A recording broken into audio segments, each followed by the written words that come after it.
రేగిపళ్ళు ఆ ప్రకారంగా చేశానండి. అదేవిధంగా మీరు కూడా చక్కగా చేసుకుని తినండి. పిల్లలు తినొచ్చు, మీరు తినొచ్చు. ఎందుకంటే ఏ కాలంలో వచ్చిన పండు ఆ కాలంలో తినాలని మీకు ఆల్రెడీ నేను చెప్తానే ఉన్నాను.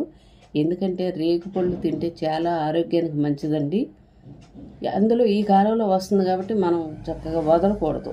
చక్కగా అయితే మీకు వివరించి చూపించాను కదా, చక్కగా నూరి ఎలా చేసుకోవాలి, ఎలా వడియాలు పట్టుకోవాలో అన్నీ వివరించి నేను మీకు చెప్పాను కదా. చక్కగా బెల్లం, జీలకర్ర, పచ్చిమిర్చి, ఉప్పు చక్కగా ఈ 4 రకాలు చక్కగా వేసుకొని ఇది ఒకవేళ మీరు శనగల్లో కానీ రోట్లో కానీ నూరుకోవచ్చు. ఎందుకు అని మీకు అనిపిస్తే మిక్సీలో ఒక్క తిప్పు తిప్పితే చాలమ్మా. ఒక్క తిప్పే మిక్సీలో కచ్చా బిచ్చాగా చక్కగా నూరితే కొంచెం చక్కగా జిగిరిగా అదే ప్రకారంగా వడియాలు చక్కగా మీకు నచ్చిన మోడలో చిన్నయ్య కావాలో పెద్దయ్య కావాలో మీకు నచ్చిన మోడలో చక్కగా పెట్టుకోండి వడియాలు. ఓకే, ఆ రకంగా తినండి. ఎంత టేస్ట్ బాగుంటాయంటే ఇదిగోండి ఆల్రెడీ నేను చక్కగా ఎండబెట్టుకోండి, తిరగేసి ఇలాగా ఎండిన తర్వాత ఒకరోజు మళ్ళీ తిరగేసి పెట్టుకోండి. ఇంకోండి చూశారు కదా, అన్నీ సరిపోయినాయండి. అప్పుడు జీలకర్ర కూడా తగులుతుంది నోటికి, కొంచెం జీలకర్ర ఎక్కువే తగిలించాలి. జీలకర్ర కూడా కొంచెం నూరాలి. మీకు అన్నీ వివరించి నేను వీడియోలో చూపించాను కదా, దాని ప్రకారంగా చక్కగా చేసుకోండి. ఓకే, అదే ప్రకారంగా చేసుకోండి. ఇంకోటి వడియాలు చక్కగా ఈ రకంగా చక్కగా పట్టుకొని ఉప్పుగా ఏమండి వేసవకాలంలో అయితే ఇంకా అదిరిపోద్ది. ఎందుకంటే దావత వేస్తావు కదా, ఆ దావత వేసి ఆ సమయంలో మనం ఈ తిన్నామంటే దావత అరికడద్ది వేసవకాలంలో. అందుకు ఇప్పుడు చేసుకొని మీరు ఒక బరులో దాచేసుకోండి చక్కగా. ఓకే, లైక్ చేయండి, షేర్ చేయండి, సబ్స్క్రైబ్ చేయండి. రేగి వడియాలు చేసి చూపిస్తానండి. ఈ రేగి వడియాలు ఎలా చేయాలి అంటే దానికి కావాల్సిన పదార్థాలు ఇగోండి. రేగిపళ్ళు కదా, బెల్లం, జీలకర్ర, ఇగో చక్క పండిపోయిన పండ్లు మిర్చండి, పచ్చి కాదు పండిపోయినవి వేసుకుంటే బాగుంటుంది ఇంకా టేస్ట్. ఇది ఎందుకు చేస్తున్నారు ఉన్నారా నాకు అనుకుంటున్నారా? కాదండి, మా మనవరాలకి. ఎందుకంటే హైదరాబాద్లో వాళ్ళు చేసి వాళ్ళకి నచ్చట్లేదంట.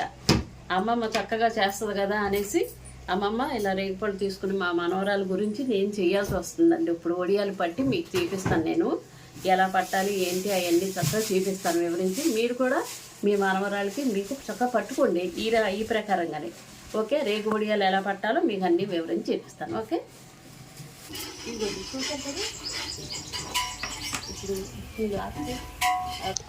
మీకు చూపించాను కదండి. ఇగో మీకు రేగు వడియాలు ఎలా చేసుకోవాలో ఏంటో చక్కగా మీ పిల్లలకు కూడా మీరు చేసి పెట్టుకోండి. ఇలాగా ఇగో ఇది వేసాం కదా, ఇప్పుడు లైట్గా మిరపకాయలు అలా వేసాను.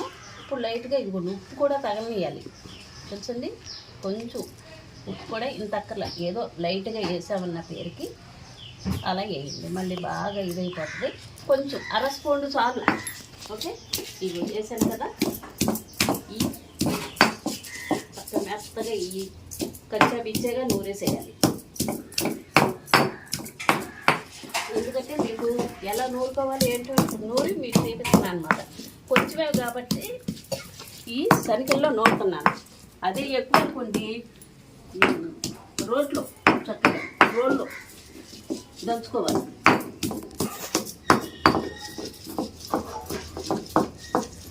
చక్కగా ఇలా మెత్తగా ఇచ్చేసేస్తే ఇప్పుడు ఇంకోండి జీలకర్ర, చక్కగా ఈ జీలకర్ర కూడా ఇందులో కమ్మన వాసన వస్తుంది అనమాట జీలకర్ర. ఎందుకంటే మనకి తిన్న పిల్లలు అరుగుదలకు కూడా మంచిది, ఆరోగ్యానికి మంచిది. అందుసరి ఈ రకంగా చక్కగా మెత్తగా ఉప్పు వేసాను, జీలకర్ర వేసాను, మిరపకాయలు,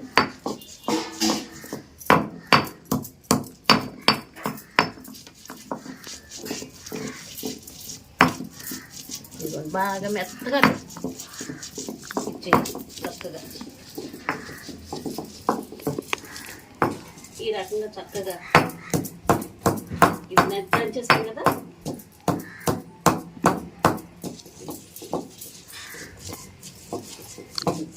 ఓకే, ఇది అయిపోయింది.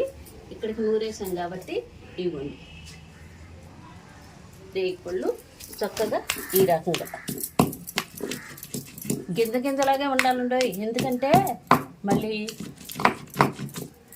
సపరించాలి కదా చక్కగా గింజ అనేది కచ్చాపిచ్చేట.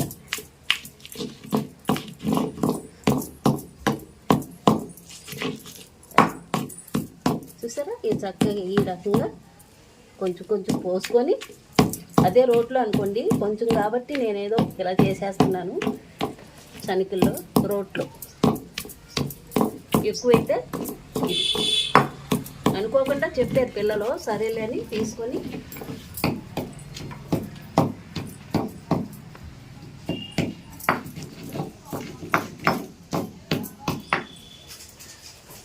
ఈ వేసాం కదండి. ఇప్పుడు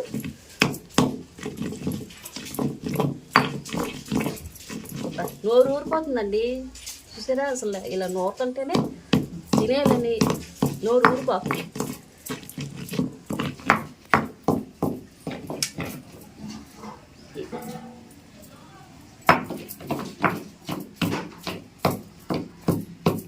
పిల్లలకి చాలా ఇష్టపడతాయి.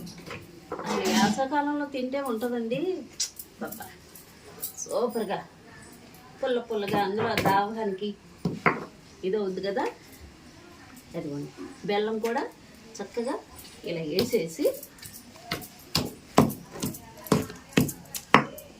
ఈ రకంగా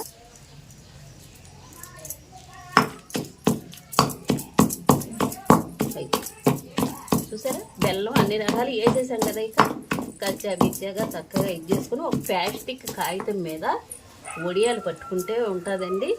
అది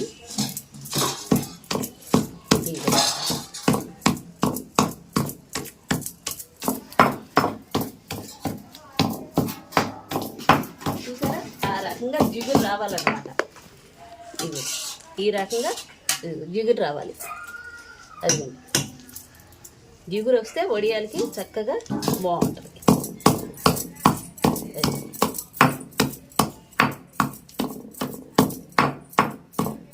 ఏ వడియాలంటే పుట్టింది వేరండి. వేసవకాలం వచ్చేసరికి మీరు కూడా చక్కగా రెడీగా చేసుకొని ఉంచుకోండి. ఎంత బాగుంటుందంటే అంత బాగుంటుంది టేస్ట్. కారం కారంగా, తీయ తీయగా, పుల్ల పుల్లగా, అంత కమ్మగా ఉంటుంది రేగుడియాలంటే. అయిపోయిందండి. ఇంకా చూసాక ఈ రకంగా ఇలా జిగురు వస్తే ఇలా చక్కగా వేడి పెట్టేసుకుంటున్నాం వడియాలు. ఈ రకంగా చక్కగా గుజ్జుగా ఈ జిగురు ఇలా రావాలి. నూరు ఊరిపోతుంది కదండి. మళ్ళీ మీకు వడియాలు పట్టిన తర్వాత ఇవన్నీ నూరేసాక అయిపోయాక వడియాలు పట్టిన తర్వాత కూడా పట్టేటప్పుడు కూడా నేను చూపిస్తాను ఎలా పట్టుకుంటున్నాము ఏంటి, ఏ సైజు ఏంటి అని. ఓకే, ఇదిగోండి చూసారా ఇప్పుడు మొత్తం అంతా చక్కగా నూరేసాం కదా శనికుల్లో. ఇగో పచ్చిమిరకాయలు కనపడేలాగా కచ్చబిచ్చగా నూరుకోవాలి, నోటికి తగలాలి. చాలా టేస్ట్ బాగుంటుంది అప్పుడు. ఓకే, ఇదిగో ఈ రకంగా ఉప్పు అది పండు మిరపకాయలు కారం చూసారా. ఇగో మీకు తక్కువైంది అనుకోండి కారం, అంత మామూలు కూర కారమైనా కలుపుకోవచ్చు, ఉంటుంది కదా ఆ కారం కలుపుకోవచ్చు. తీపి అన్నీ సరిపోయినాయండి. మీకు తీపిస్తాను ఎలా పట్టాలో. మైకా కవర్ మీద ఈ విధంగా రేగుడియాలు పట్టుకోవాలి. ఇలా పట్టుకున్న తర్వాత 2 రోజులు మీరు ఎండలో బాగా ఎండనిస్తే రేగుడియాలు మీకు తయారు. ఇదిగోండి రేగుడియాలు పట్టాను చక్కగా.